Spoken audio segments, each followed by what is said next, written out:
बच्चों अस्सलाम वालेकुम वरहमतुल्लाहि वबरकातुहू। प्यारे बच्चों, आज हम मिर्ज़ा असदुल्ला खान गालिब की दूसरी गज़ल पढ़ने जा रहे हैं जो आपके नसाबी किताब यानी 10th जमात के नसाबी किताब उर्दू के सफ़र नंबर 134 पर है।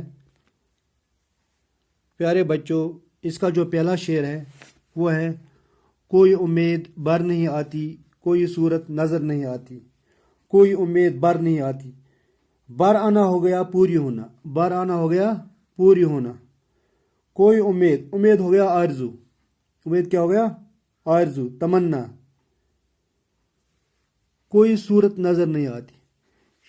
गजल के मतलब में गालिब फरमाते हैं, कोई उम्मीद, मेरी कोई उम्मीद पूरी नहीं हुई, अब तक मेरी कोई ख्वाहिश पूरी नहीं हुई, अब तक मेरी कोई आरजू पूरी नहीं हुई, कोई सूरत बर नहीं आती। बल्कि हालात को देखकर, बल्कि माहौल को देखकर, हालात को देखकर ऐसा लग रहा है किसी उम्मीद का पूरे होने का कोई इम्कान ही नहीं, किसी उम्मीद का पूरे होने का कोई चांस ही नहीं, कोई चांस ही नहीं। गालिब कहता है कि मेरी जिंदगी में अंधेरा ही अंधेरा है, कहीं से भी कोई उम्मीद की किरण नजर नहीं आती है, हर तरफ मायूसी छाई हुई है, हर तरफ मायूसी छाई है। अब उम्मीद की कोई गुंजाइश बाकी नहीं रह गई, अब उम्मीद की कोई गुंजाइश बाकी नहीं रह गई है। इसका जो अगला शेर है वो है, मौत का एक दिन मुआयन है, मौत का एक दिन मुआयन है, नींद क्यों रात भर नहीं आती। मुआयन हो गया ताय, मुआयन हो गया मुकर्रर। शायर इस शेर में, गालिब इस शेर में फरमाते हैं कि जब अल्लाह ताला ने हर एक मखलूक के पैदा होने से पहले उसकी मौत का एक वक्त मुकर्रर करके रखा है, उसकी मौत का एक वक्त मुकर्रर करके रखा है। मौत न वक्त से पहले आएगी और न बाद में, बल्कि अपने मुकर्रर वक्त पर ही आएगी, और जब आएगी तब इसे टाला नहीं जा सकता, और जब आएगी तब इसे टाला नहीं जा सकता। लेकिन जब मौत का वक्त मुकर्रर है कोई, तो फिर इसके डर से हमको नींद क्यों नहीं आती है, हमको मौत का डर क्यों सताता रहता है और आंखों से नींद क्यों रखसत हो गई है। यानी कि शायर फरमाता है, जब अल्लाह ताला ने हर एक मखलूक के पैदा होने से पहले ही उसके मौत का एक वक्त मुकर्रर कर रखा है, वह मौत न वक्त से पहले आएगी और न बाद में आएगी, और जब आएगी तब इसे टाला नहीं जा सकता है। लेकिन जब मौत का वक्त मुकर्रर है तो फिर इसके डर से हमको नींद क्यों नहीं आती। शायर कहता है, लेकिन जब मौत का वक्त मुकर्रर है तो फिर इसके डर से हमको नींद क्यों नहीं, मौत का एक वक्त एक दिन मुआयन है, नींद क्यों रहा, तो फिर हमको इसके डर से नींद क्यों नहीं आती है, हमको मौत का डर क्यों सताता रहता है और आंख से नींद क्यों रखसत हो गई है। शायद अपने अमाल की वजह से, शायद अपने अमाल की वजह से। अगला शेर जो है वो है, आगे आती थी हाल दिल पे हंसी, अब किसी बात पर नहीं आती। आगे आती थी हाल दिल पे हंसी, अब किसी बात पे नहीं आती। शायर कहता है कि पहले मेरा ये हाल था कि मुझे हर बात हंसी आती थी, मुझे हर बात पर हंसी आती थी, लेकिन अब मेरा ये हाल है कि मुझे किसी बात पर हंसी नहीं आती। अब मेरा ये हाल है, अब मेरा ये हाल हो गया कि मुझे किसी भी बात पर अब हंसी नहीं आती है। मुझे ऐसा लगता है कि हंसी मुझसे हमेशा के लिए रुखसत हो गई है, कि मुझसे हमेशा अब कि हंसी मुझसे हमेशा के लिए रुखसत हो गई, न जाने क्यों, न जाने ये क्यों हो गया, न जाने ये क्यों हो गया। आगे आती थी हाल दिल पे हंसी, अब किसी बात पर नहीं आती। शायर कहता है कि पहले मुझे अपने हाल पर हंसी आती थी, पहले मुझे अपनी दिल की हालत पर हंसी आती थी। हंसी आती तो थी, हंसी आती तो, अगर वो बनावटी हंसी थी, लेकिन हंसी आती तो थी। मगर अब मेरा यह हाल है कि ये हंसी भी मुंह से नहीं निकलती, मेरी ये बनावटी हंसी भी मुंह से नहीं निकलती है, मेरी ये बनावटी हंसी भी मुंह से नहीं निकलती है। फकत क्या होता है, फकत उदासी है, फकत रोना ही रोना है, फकत रोना ही रोना है। अगला शेर जो इसका है वो है कुछ ऐसी ही बात जो चुप हूं, है कुछ ऐसी ही बात जो चुप हूं, वरन क्या बात करनी आती। है कुछ ऐसी ही बात, है कुछ ऐसी बात। शायर कहता है, मेरी खामोशी बिलावजह नहीं है, मेरी खामोशी बिलावजह नहीं है, बल्कि किसी वजह से मैं खामोश हूं, बल्कि किसी वजह से मैं खामोश। है कुछ ऐसी बात, बल्कि किसी वजह से मैं खामोश हूं। मेरी खामोशी की वजह कुछ तो है, मेरी खामोशी की वजह कुछ तो है, कोई ना कोई ऐसा सबब है जिसकी वजह से मैं खामोश रहने पर मजबूर हो गया हूं, जिसने मुझे खामोश रहने पर मजबूर कर दिया है। कोई ना कोई ऐसा सबब है जिसने मुझे खामोश रहने पर मजबूर कर दिया है।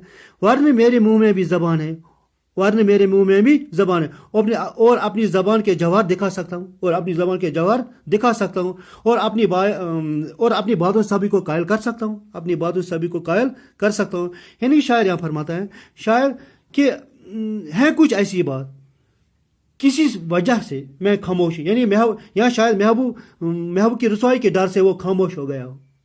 شاعر فرماتا ہے کسی وجہ سے میں خاموش، محبوب کی رسوائی کے ڈر سے بھی وہ خاموش ہے. محبوب کی رسوائی کے اگر اس نے زبان کھولی شاید اس کی محبوب کا رسوا نہ ہو جائے کہیں، اس لیے محبوب کی رسوائی سے خاموش ہوں.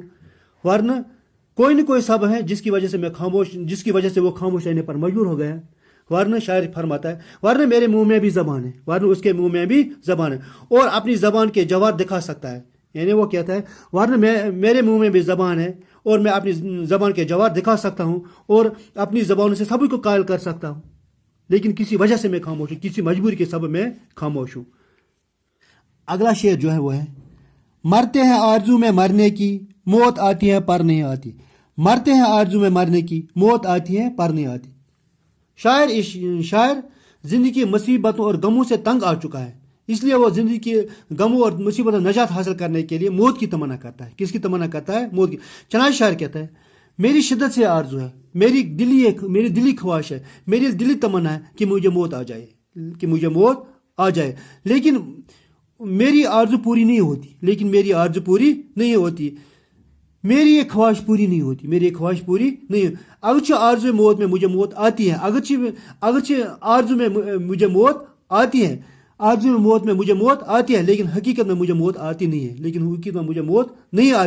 موت کے نہ آنے سے زندگی عجیب کشمکش میں مبتلا ہو گئی ہے. مرتے ہیں آرزو میں مرنے کی، موت آتی ہے پر نہیں آتی. شاعر غالب فرماتے ہیں میں اس آرزو میں مرا جا رہا ہوں، میں اس تمنا میں مرا جا رہا ہوں کہ مجھے موت آ جائے، لیکن میری آرزو پوری نہیں ہوتی ہے، لیکن میری یہ تمنا پوری نہیں ہوتی ہے. اگرچہ آرزو موت میں مجھے موت آتی ہے، لیکن حقیقی معنوں میں میں نہیں مرتا، مجھے موت نہیں آتی ہے. موت کے نہ آنے سے میری زندگی عجیب کشمکش میں مبتلا ہو گئی ہے. اس کا جو آخری شعر ہے، جو مقطع ہے، وہ ہے کعبہ کس منہ سے جاؤ گے غالب، شرم تم کو مگر نہیں آتی. کعبہ کس منہ سے جاؤ گے غالب، شرم تم کو مگر نہیں آتی. غزل کے مقطع میں غالب اپنے اعمال پر ندامت اور شرمندگی کا اظہار کرتے ہوئے خود سے مخاطب ہو کر کہتا ہے، کیا کہتا ہے کہ اے غالب، کعبہ کس منہ سے جاؤ گے غالب، کہ اے غالب آپ کون سا منہ لے کر بیت اللہ کی زیارت کو جاؤ گے، آپ کون سا منہ لے کر کعبہ کی زیارت کو جاؤ گے. کیا تم کو اپنے اعمال پر شرم محسوس نہیں ہوتی ہے؟